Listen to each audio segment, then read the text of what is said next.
Wall clock गोली लगने से 7:20 पे टूट के बंद हो गया है। इसका मतलब है कि वारदात इसी वक्त हुई है। तुम गोलियों के खौल उठाओ और शवाहिद इकट्ठे करो, और तुम एम्बुलेंस को फोन करो और इन लाशों को पोस्टमार्टम के लिए अस्पताल भिजवाओ।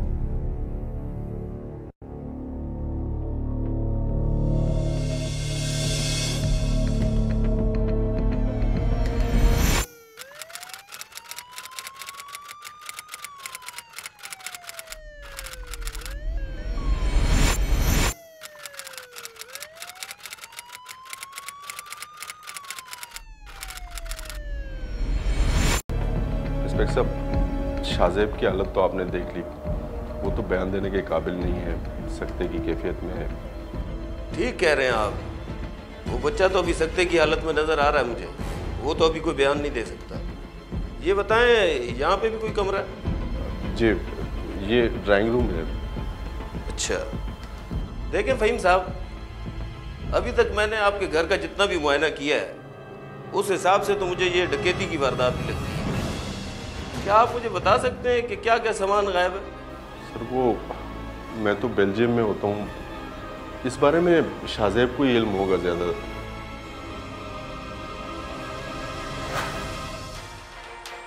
नाजरीन, हम आपको ब्रेकिंग न्यूज दे रहे हैं। एफबी एरिया में फरीहा नामी लड़की कार एक्सीडेंट में जाँ बहक हो गई है। तशवीशनाक बात यह है कि कुछ ही देर पहले इसी इलाके के एक बंगले में एक मुअम्मर जोड़े को गोलियां मारकर कत्ल कर दिया गया था। फरीहा के बारे में पता चला है कि वो फायरिंग से जाँ बहक होने वाले मुअम्मर जोड़े की बेटी है।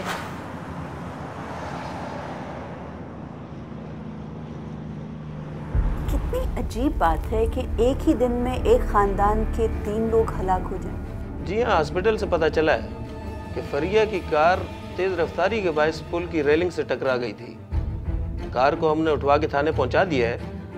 हादसा शाम 7:45 पर हुआ था। और फरिया के वालिदैन का कत्ल शाम 7:30 बजे के करीब हुआ है ना?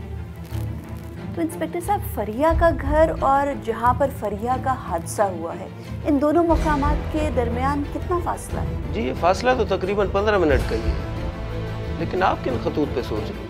मैं ये सोच रही हूँ कि फरिया की गाड़ी का भी मुआयना करवाना चाहिए। हो सकता है किसी ने उसकी गाड़ी के साथ टैम्परिंग की हो ताकि ये हादसा हो सके और फरिया को कत्ल ही करने का मकसद हो, क्योंकि ये महज इत्तफाक तो नहीं हो सकता कि एक ही दिन में एक ख़ानदान की 3 हलाकतें हो जाएं। और आप डकैती का जिक्र कर रहे थे, आपने इब्तदाई तफ्तीश में ये भी बताया था कि कुछ डकैती के भी शवाहिद नज़र आ रहे थे, कुछ चोरी भी हुआ है उनके घर से। तो ये भी तो मुमकिन है कि किसी ने इन तीनों को कत्ल करके बाद में डकैती का रंग देने की कोशिश की हो।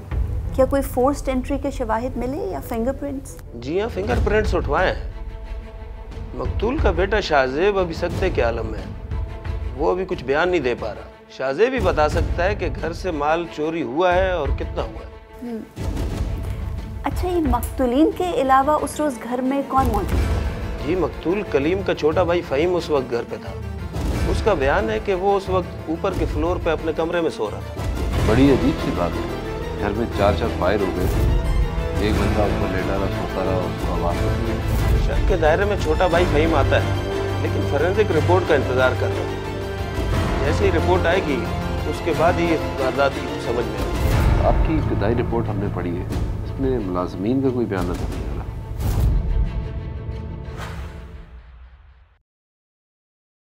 कब से काम कर रहा है यहाँ?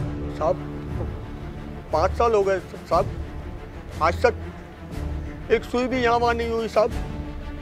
5 साल से काम कर रहा है और एक सुई भी यहाँ से वहाँ नहीं हुई है। 17 दिसंबर को कब तक काम किया था तूने? हम तो शाम 6 बजे ही काम खत्म करके घर चले गए थे और आपने तो हमारे मकान की तलाशी भी ले ली है।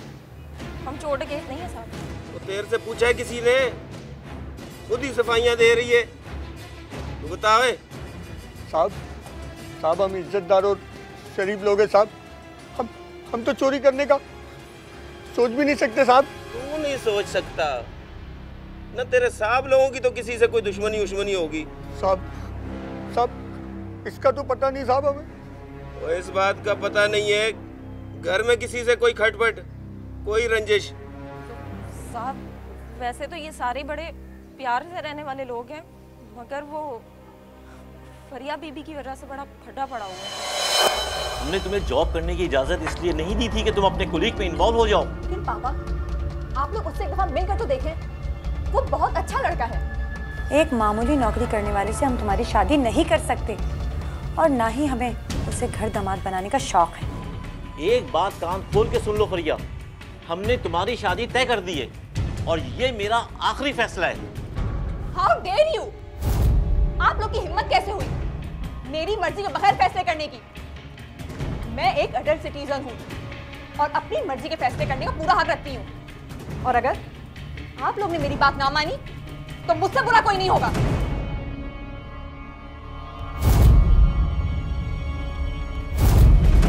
तुम हमसे बदतमीजी कर रही हो। हाँ, मैं बदतमीजी कर रही हूँ, और अभी आप लोगों ने बदतमीजी देखी कहाँ है? आप लोग देखें मैं करती क्या हूँ। उसके बाद साहब हम घर चले गए, फिर ये मनुष्य वाकया हुआ। इसके अलावा हमें कुछ नहीं पता साहब।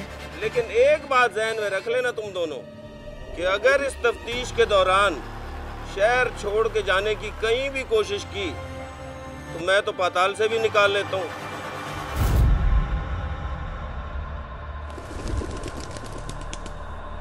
शाहजेब, आपके मुलाजमों ने बताया है कि आपकी बहन का आपके पेरेंट्स से शादी के मसले पे कोई झगड़ा हुआ था। जी, फरिया अपनी पसंद से शादी करना चाहती थी, लेकिन डैड उस लड़के को नापसंद करते थे। शाहजेब, आप घर से कब गए थे उस दिन? जी, मैं तो दोपहर में 3 बजे घर से चला गया था। मेरे दोस्त कामरान का फ़ोन आया था, उसके डैड का ऑपरेशन था तो ब्लड की ज़रूरत थी, तो मैं वहीं पर था। मुझे तो फ़हीम चाचा ने फ़ोन पर इत्तला दी थी और मैं आपके आने से थोड़ी देर पहले ही घर आया था। अच्छा, ये कौन से हॉस्पिटल में ब्लड डोनेट किया था आपने? जी, वो गवर्नमेंट हॉस्पिटल में थे और मैं वहीं पे था। अच्छा,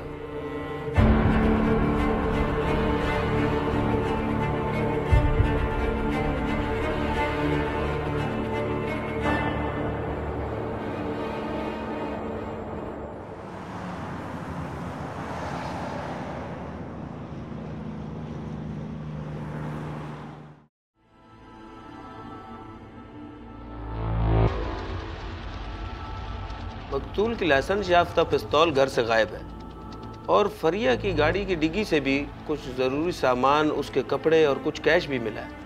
हो सकता है कि फरिया पहले अपने पेरेंट्स से लड़ के बाहर गई हो और फिर जब 7 बजे घर वापस आई हो तो उसे फ़हीम और शाहजेब घर पे ना मिले हो, तो उसने मौके का फ़ायदा उठाते हुए अलमारी से अपने बाप की पिस्तौल निकाली हो और अपने माँ बाप को शूट करके भाग गई हो और तेज़ रफ्तारी के बायस हादसा हुआ और वो मर गई। आयो साहब, अगर इस वारदात में मकतूल की पिस्टल इस्तेमाल की गई है तो फिर फरिया की गाड़ी से वो पिस्टल बरामद होनी चाहिए थी, और इसके अलावा जो घर से माल चोरी हुआ है वो भी तो फरिया की गाड़ी से मिलना चाहिए था ना।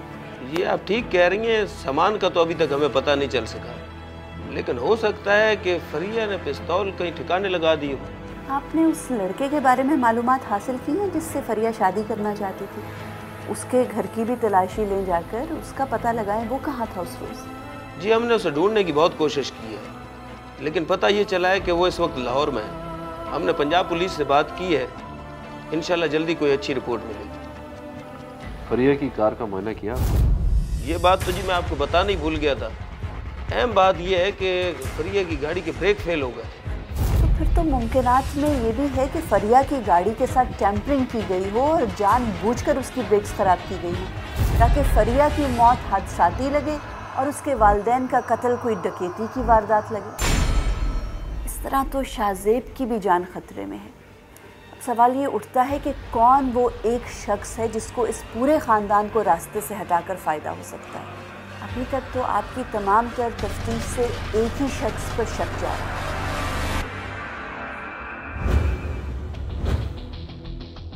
2015 में पाकिस्तान में कत्ल की कुल 13,276 वारदातें हुई। पंजाब में 5,953, सिंध में 3,252, खैबर पख्तूनख्वा में 3,184, बलोचिस्तान में 615, इस्लामाबाद में 144 और आज़ाद कश्मीर में कत्ल की कुल 77 वारदातें रिकॉर्ड हुई।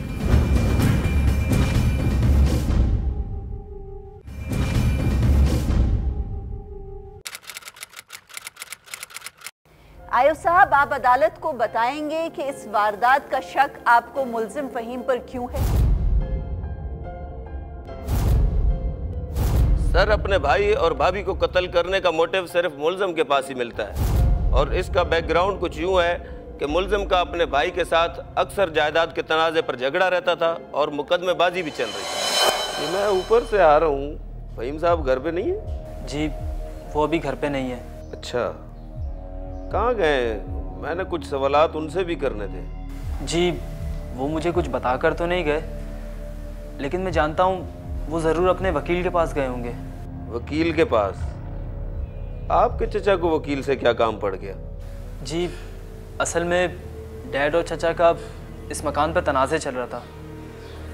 ये मकान जिसमें इस वक्त आप बैठे हैं, डैड ने तामीर ज़रूर करवाया है, लेकिन ये ज़मीन मेरे मरहूम दादा के नाम पर है। इस हिसाब से चचा भी इसमें बराबर के हिस्सेदार हैं और इसीलिए वो अपना हिस्सा तलब करने आए हैं और ऊपर के पोर्शन में रह रहे हैं। चचा अक्सर डैड से लड़ाई झगड़ा करते रहते थे, काफ़ी धमकियां भी दी और यहाँ तक तनाज़े कोर्ट तक जा पहुँचा। इसके अलावा सर, मुल्जिम को बेल्जियम से डिपोर्ट कर दिया गया था क्योंकि यूरोप में बढ़ती हुई दहशतगर्दी की वारदातें और साना पेरिस के बाद जिन लोगों के कागजात नामुकम्मल थे उनको पाकिस्तान वापस भेज दिया गया। इसलिए मुल्जिम भी पाकिस्तान वापस आ गया। मुल्जिम के पास ना ही कोई कारोबार था और ना ही कोई नौकरी। इसको यहाँ पे सेटल होने के लिए ठीक ठाक सरमाए की ज़रूरत थी और भाई इसको जायदाद में हिस्सा नहीं दे रहा था। मुल्जिम को जायदाद का लालच था, इसलिए इसने अपनी बहन का हिस्सा उससे अपने नाम लिखवा लिया था। आयो साहब, वारदात के रोज मकतूलीन की बेटी भी बज़ाहिर एक हादसे का शिकार हो गई है, वफात पा गई। क्या आपको ये शक है कि हादसे में भी मुल्जिम मुलव्विस है? देखें जी, फरिया के साथ जो हादसा पेश आया है, हम उसकी तफ्तीश कर रहे हैं। अभी इसकी मुकम्मल रिपोर्ट सामने नहीं आई कि वो वाकई में एक हादसा था या कोई साजिश थी, लेकिन पुलिस को शक है कि फरिया की मौत में भी मुल्जिम फहीम अहमद मुलव्वस है। मुल्जिम अपनी सफाई में क्या बयान दे रहा है? मुल्जिम का बयान है कि जिस वक्त कत्ल हुआ उस वक्त तू कहाँ था? उस वक्त तो मैं अपने कमरे में सो रहा था। बकवास बंद कर रहे। 7:20 पे तू सो रहा था? सर, बताया ना कि मेरे सर में दर्द हो रहा था तो मैं दवाई खा के सो रहा था। अच्छा, अगर तू सो भी रहा था, वो तो 4 गोलियां चलने की आवाज तेरे कानों में नहीं पड़ी? सर, बताया ना कि मैंने दवाई खाई भी थी, उसके ज़ेरे असर था। मुझे कुछ पता नहीं चला कि क्या हो रहा है, कुछ पता नहीं चला। मुल्जिम मुकम्मल तौर पे इस वाक़े के अंदर मुलव्वस है। बहुत शुक्रिया। योर ऑनर, मैं आयो साहब से इजरा करने की इजाज़त चाहूँगा। इजाज़त है। आयो साहब, आपका दावा है कि मेरे क्लाइंट ने अपने भाई और भाभी को जायदाद के लिए कत्ल किया। सवाल ये पैदा होता है कि कलीम अहमद की औलाद की मौजूदगी में मेरे क्लाइंट पूरी जायदाद पे किस तरह कब्जा कर सकते थे और ना ही वो इनको मार के अपने हिस्से का शेयर बढ़ा सकते थे। मैंने बताया ना जनाब कि हमें शक है कि मुल्जिम की भतीजी की जो हादसाती मौत थी उसमें भी इसी का हाथ है। हम अभी उसके कत्ल की तफ्तीश कर रहे हैं, लेकिन मैं आपको ये बात भी बता दूं कि अपनी भाभी, अपने भाई और अपनी भतीजी को कत्ल कर दिया इस शख्स ने, और अगर मौके पर कार्रवाई ना होती तो ये अपने भतीजे को भी रास्ते से हटा देता। आप मुसलसल मुबालगा आ रहे हैं और दरोगोई से काम ले रहे हैं। आपके पास इन इल्जामात का कोई सबूत है? कोई गवाह है आपके पास? अदालत सबूत मांगती है, हवा में बातें नहीं होती हैं। इंस्पेक्टर साहब। वकील साहब, जिस वक्त कत्ल हुआ उस वक्त घर के अंदर या तो मकतूलीन थे या तो फिर ये शख्स था, तो गवाह कहां से आता? और जहां तक सबूत की बात है, फॉरेंसिक रिपोर्ट आने के बाद अदालत को ठोस सबूत भी मिल जाएंगे। योर ऑनर, मेरे क्लाइंट एक शरीफ शहरी हैं, उनका कोई क्रिमिनल रिकॉर्ड नहीं है और इस केस के हवाले से पुलिस के पास ना तो मेरे क्लाइंट के खिलाफ कोई ठोस सबूत है और ना ही कोई गवाह है। और जहां तक जायदाद का ताल्लुक है, योर ऑनर, मकतूल तो मेरे क्लाइंट को जायदाद में हिस्सा देने के लिए तैयार थे और अदालत में केस चल रहा था। योर ऑनर, मकतूल का इसरार यह था कि मेरे क्लाइंट का प्लॉट के अंदर 50% का हिस्सा बनता है, जो कि वो मार्केट वैल्यू के मुताबिक लेने के लायबल है। जबकि मेरे क्लाइंट का कहना है कि ना सिर्फ जमीन बल्कि घर के अंदर भी उनका 50% का हिस्सा बनता है। योर ऑनर, इस केस का फैसला तो अदालत से हो ही जाना था, तो मेरे क्लाइंट को क्या जरूरत थी कि अपने भाई और भाभी को कत्ल करें? सर, कत्ल की वारदात में सबसे पहले मोटिव को ही देखा जाता है और मुल्जिम पूरी जायदाद हड़प करना चाहता था। सर, हमें शक है कि मुल्जिम ने मकतूल के पिस्तौल से ही मकतूल को मारा और पिस्तौल को कई ठिकाने लगा दिया। योर ऑनर, जायदाद के तनाज़े में भाइयों का झगड़ा होना एक नॉर्मल सी बात है और अदालत को ये बात जहन में रखनी चाहिए कि मेरे क्लाइंट भी उसी फैमिली का हिस्सा है। इनको भी उन 3 लोगों की अमवात पर इंतहाई गहरा सदमा है। योर ऑनर, पुलिस के पास ना तो कोई ठोस सबूत है ना ही कोई गवाह है। पुलिस ने सिर्फ खानापुरी करने के लिए मेरे क्लाइंट को इस केस में मुलविस किया है। सर, बज़ाहिर तो ये डकैती की वारदात लगती है और मेरी समझ में तो एक बात नहीं आती कि पुलिस ने घर के मुलाजिमों को क्यों छोड़ दिया। सर, हमने जितने भी मुलाजिम थे उन सब से भी तफ्तीश की है, हमने इससे भी तफ्तीश की है और इसके भतीजे से भी तफ्तीश की है, लेकिन हमें यही पता चल रहा है कि मुल्जिम फ़हीम अहमद ही असल मुजरिम है। दस्तगासा को इस बात की तंबीह की जाती है कि उस केस से मुताल्लिक मज़ीद शवाहिद इकट्ठे करें और उनकी तमाम तर रिपोर्ट आइंदा समात में अदालत में पेश करें। इस केस की समात मुलतवी की जाती है। बैलिस्टिक टेस्ट किसी वारदात में इस्तेमाल होने वाले हथियार की शनाख्त के लिए किया जाता है। गोली में गन पाउडर और कोर्डाइट का मिक्सचर होता है, जो गोली का निशाना बनने वाले की जिल्द पर जलने का निशान छोड़ देता है, जिससे पता चलता है कि कितने फासले से और किस किस्म के हथियार से फायर किया गया है। इसी तरह जाए वारदात पर मिलने वाले गोलियों के खोल से भी गन की शनाख्त की जा सकती है, क्योंकि गन की साख्त का इंप्रेशन गोली के खोल पर आ जाता है।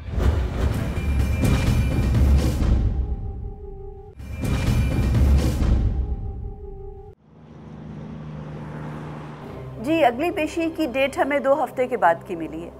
नहीं जी, आपको वो पेशी तो अटेंड करनी पड़ेगी। ओके जी, बेस्ट ऑफ लक, खुदा हाफिज़। वालेकुम अस्सलाम। मैम, एक बहुत ही इम्पोर्टेंट डेवलपमेंट। रियली? वो क्या? डेवलपमेंट ये है कि कचरा कुंडी से एक 9mm पिस्टल पुलिस को मिली है और शक ये है कि ये वही पिस्टल है जो कि वारदात में इस्तेमाल हुई है और कातिल ने कत्ल करने के बाद कचरा कुंडी में फेंक दी होगी। क्यों शक क्यों है? जो मकतूल का वेपन लाइसेंस था उस पर जो पिस्टल का सीरियल नंबर है और जो पिस्टल के ऊपर सीरियल नंबर होगा वो मैच नहीं करता क्या? पुलिस की रिपोर्ट के मुताबिक सीरियल नंबर थोड़ा रब हुआ हुआ, उसको पढ़ना मुश्किल है। वैसे बैलिस्टिक टेस्ट के लिए उसको भिजवा दिया गया है। चले, बैलिस्टिक रिपोर्ट से ये तो मालूम हो जाएगा कि क्या यही वेपन इस वारदात में इस्तेमाल हुआ और इसके अलावा और कौन कौन सी वारदातों में इस्तेमाल हुआ, लेकिन उससे ये तो नहीं पता चलेगा ना कि ये पिस्टल कचरा कुंडी में किसने फेंकी। अब बस आप एक काम करें, उस कचरा कुंडी के इर्द गिर्द का इलाका देखें, करीब में कहीं पर कोई CCTV कैम लगा हुआ है या नहीं। उससे शायद हमें ऐसी फुटेज मिल जाए जिससे मालूम हो जाए कि ये पिस्टल कचरा कुंडी में किसने फेंकी थी। बल्कि उसके अलावा एक और काम भी करें, आयो साहब को कहें कि ये पिस्टल शाहजेब को दिखाए। हो सकता है कि शाहजेब अपने वालिद की पिस्टल पहचान जाए। गुड पॉइंट, मैं देखता हूँ। हेलो, हाँ शाहजेब भाई, मैं तुम्हारे घर पे आया था, तुमसे बहुत अहम बात पूछनी थी, मगर तुम घर पे हो ही नहीं, कहाँ गायब हो? अच्छा, अस्पताल में? खैर है?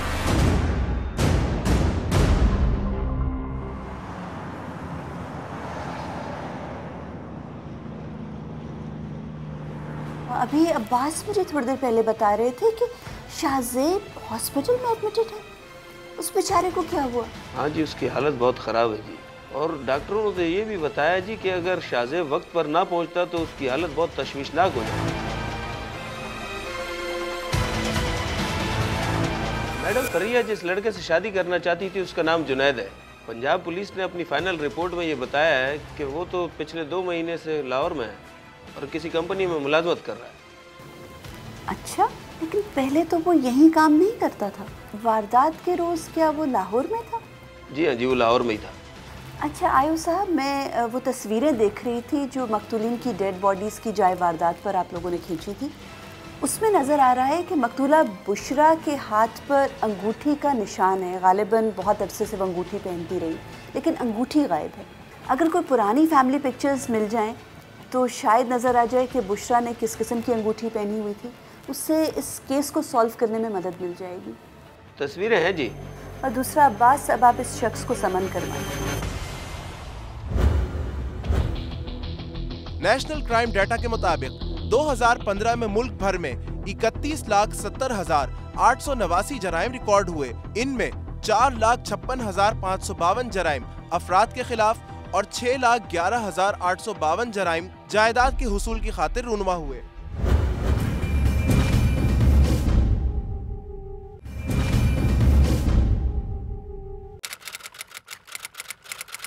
शाहजेब, आज की हेयरिंग में आपसे कुछ सवालात करना बहुत ज़रूरी थे, इसलिए आपको समन करके बुलवाया।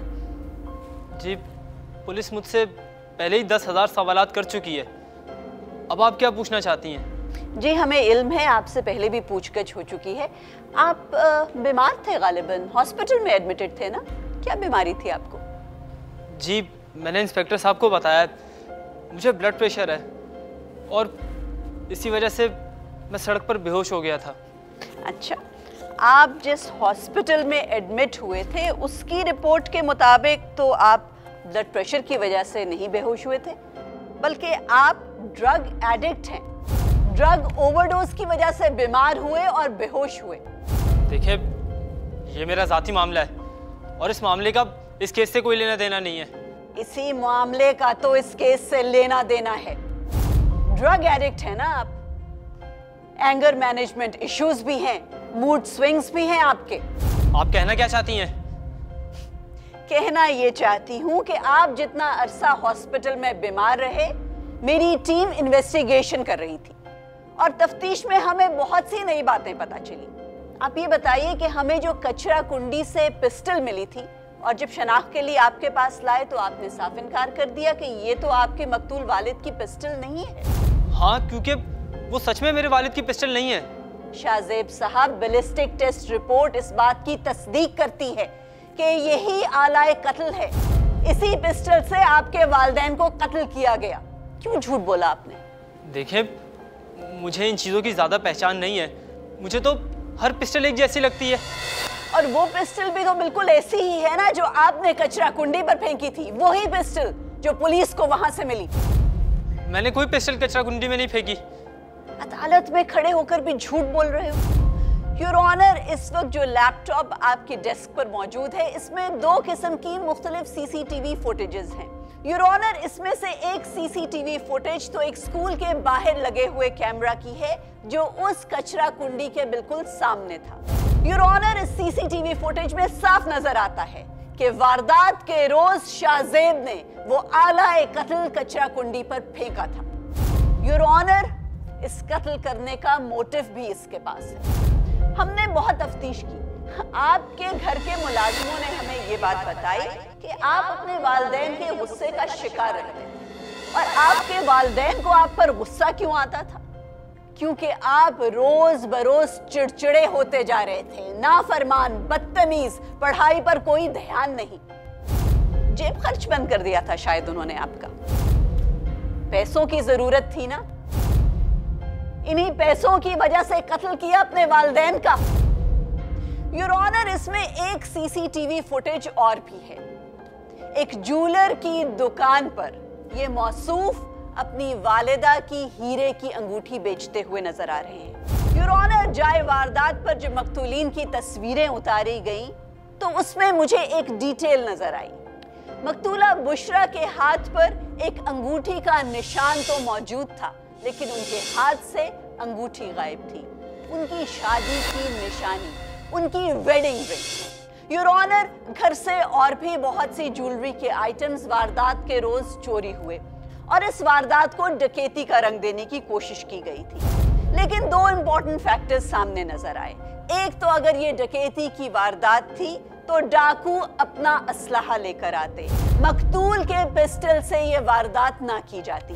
इस बात से मुझे शक हुआ कि हो ना हो ये कोई घर का ही फर्द है, कोई फैमिली मेंबर है जिसका एक्सेस फैमिली की ज्वेलरी तक भी था और फैमिली की पिस्टल तक भी। योर ऑनर, हमारे पास बाकी चोरीशुदा ज्वेलरी की तो कोई डिस्क्रिप्शन नहीं थी, लेकिन वो वेडिंग रिंग बहुत सी फैमिली की तस्वीरों में मकतूला के हाथ में पहनी देखी गई। उसी तस्वीर को लेके हमने कराची ज्वेलर एसोसिएशन से राब्ता किया और कहा कि मालूम करके बताएं कि क्या पिछले दिनों ये अंगूठी कोई आपके पास बेच कर गया है या नहीं। तो योर ऑनर, एक ज्वेलर से हमें पॉजिटिव रिस्पांस मिली।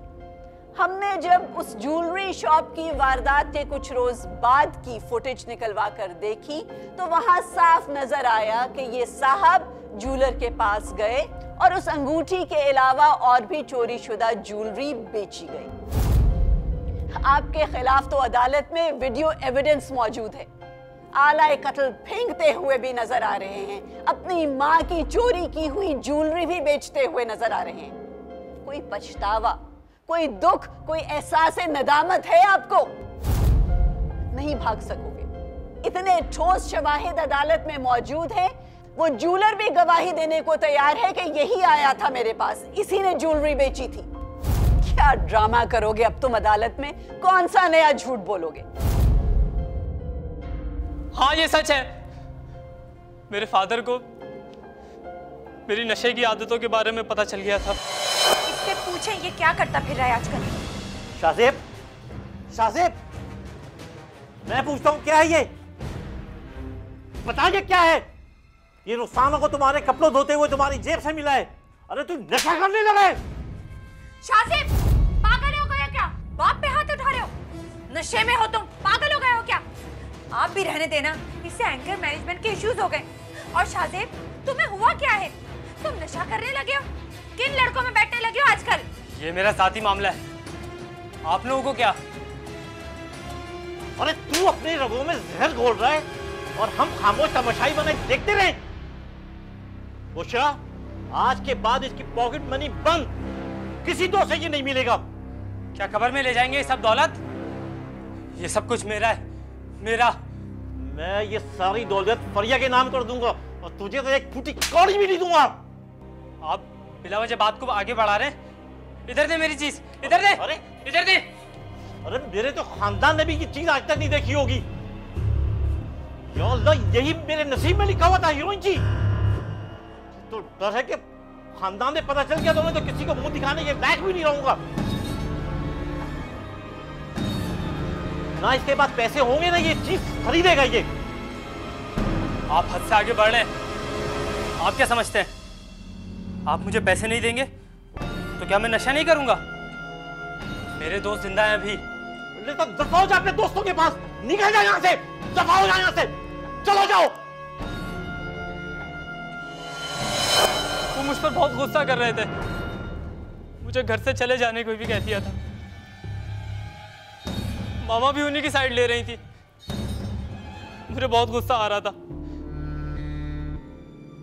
वो मुझे जायदाद से आग करने वाले थे। मैं कहां जाता, कहां रहता, किस तरह नशा करता? मुझे उन पर बहुत गुस्सा आ रहा था। मैंने सोचा ऐसे माँ बाप को तो मर जाना चाहिए। और फिर उस दिन नाकलब, तुम्हारी अंदर आने की हिम्मत कैसे हुई? अरे बच्चा वापस आ गया है तो आने देना, उसे अपनी गलती का एहसास हो गया होगा। ये मामला आप मुझ पे छोड़ दें, मैं उसे समझा लूंगी। ठीक है मियाँ, अगर आई गए हो ना तो अब जैसा मैं कहूंगा वैसे रहोगे तुम इस घर में। तुम अंदर जाओ, मैं आती हूँ तुम्हारे पास। आप बैठें, बैठें। शुक्र है खुदा का कि ये खुद वापस आ गया। मैं समझा लूंगी इसे, सब ठीक हो जाएगा, आप परेशान मत हो।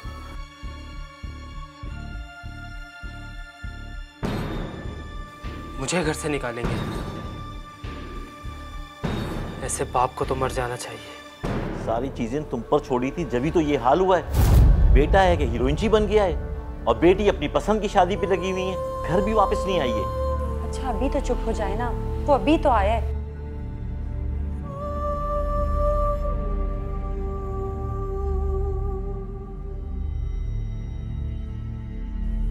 शाहजेब, पागल हो गए हो क्या तुम? हाँ, क्या कर रहे हो तुम? ये दिमाग ठीक है तुम्हारा?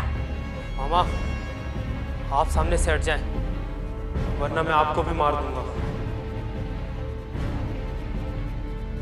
क्यों हट जाऊं? अपने बाप पे गोली चलाओगे तुम? दिमाग ठीक है? छोड़ो पिस्तौल। कहा मैंने, छोड़ो पिस्तौल।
बाद मैंने वो पिस्टल कचरा कुंडी में फेंक दी और सड़कों पर आवारागर्दी करने लगा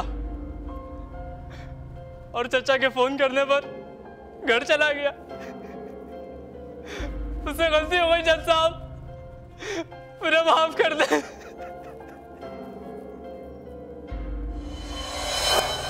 मुल्जिम शाहजेब को फिलफौर कमरा अदालत से गिरफ्तार किया जाए। पेश किए गए शवाहिद, वकला की बहस और मुल्जिम शाहजेब के इतराफ़ जुर्म के बाद अदालत इस नतीजे पर पहुंची है कि मकतूल कलीम अहमद और उनकी अहलिया का कत्ल उनके अपने बेटे शाहजेब ने एक सोचे समझे मंसूबे के तहत किया है। लिहाजा यह अदालत मुल्जिम शाहजेब को ज़ेर दिफा 302 ताज़ीरात पाकिस्तान के तहत सजाए मौत का हुक्म सुनाती है, जबकि मुल्जिम फ़हीम अहमद को इस मुकदमे से बरी किया जाता है। अदालत बर्खास्त की जाती है।